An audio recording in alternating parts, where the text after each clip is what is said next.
Nagbabalik ang Kawamura at Kai Sotto connection. Halos hindi nga magminti si Kai sa field. Mapaloob man yan o sa labas. Binutataan ni Kai ang import ng kalaban sa crunch time. Sobrang ganda ng laban, umabot sa overtime. Yokohama Big Corsairs kontra sa Kawasaki Brave Thunders. Ito nga ang second to the last game ng Yokohama this season, kung saan naglag na nga sila para sa playoff contention. Maglalaro na din nga sa game na ito si Yuki Kawamura. Sa first quarter ay naging maganda nga ang simula ng Yokohama offensively, kung saan tumuloy-tuloy ito all throughout the quarter. Umabot nga sa 10 points ang pinakamalaking lamang ng Yokohama this quarter. Naging big factor nga dito ang playmaking at scoring ni Kawamura. Naging solid din ang pinakita ni Kai sa quarter na ito sa kanyang 7 points, 4 rebounds at 1 assist.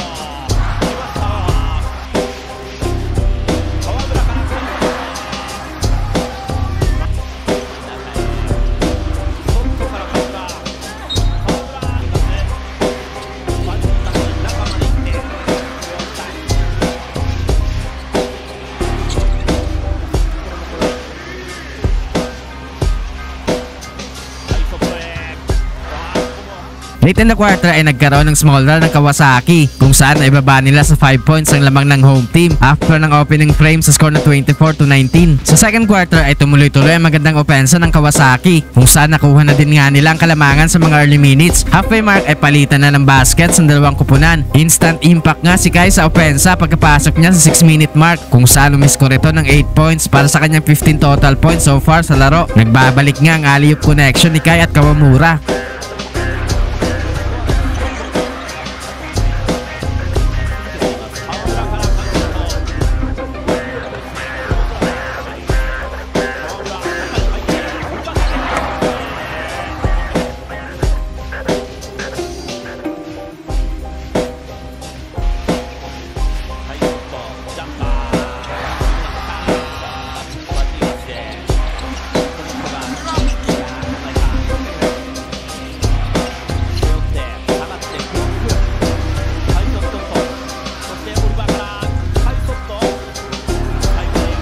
Late in the quarter ay biglang arangkada ang opensa ng Yokohama, kaya nagkaroon sila ng 7-point lead after ng first half sa score na 43-36. Sa third quarter ay kontrolado pa rin nga ng Yokohama ang laro sa mga early minutes. Naging mainit nga din dito ang hazard shooting ni Kawamura at Yutof, kaya hirap ding makalapit ang Kawasaki. Kumuha lang nga dito si Kai ng 2 points at 2 rebounds.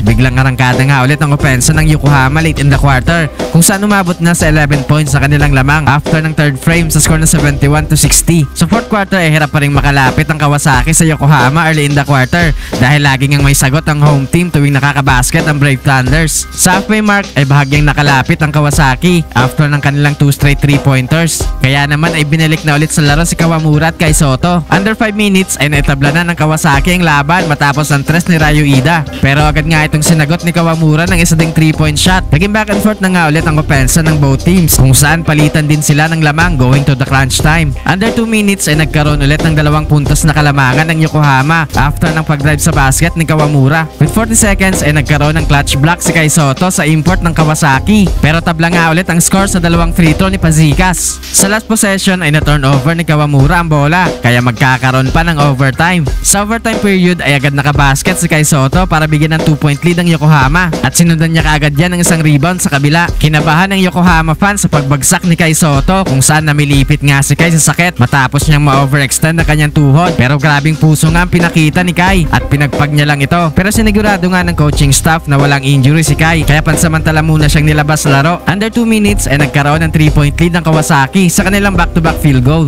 Nagkaroon ulit ng block shot si Kai Sotto sa perimeter. Under 20 seconds ay nagkaroon na ng 5-point lead ng Kawasaki. Hindi na nga nakabawi pa ang Yokohama, kaya panalo nga sa game na ito ang Kawasaki.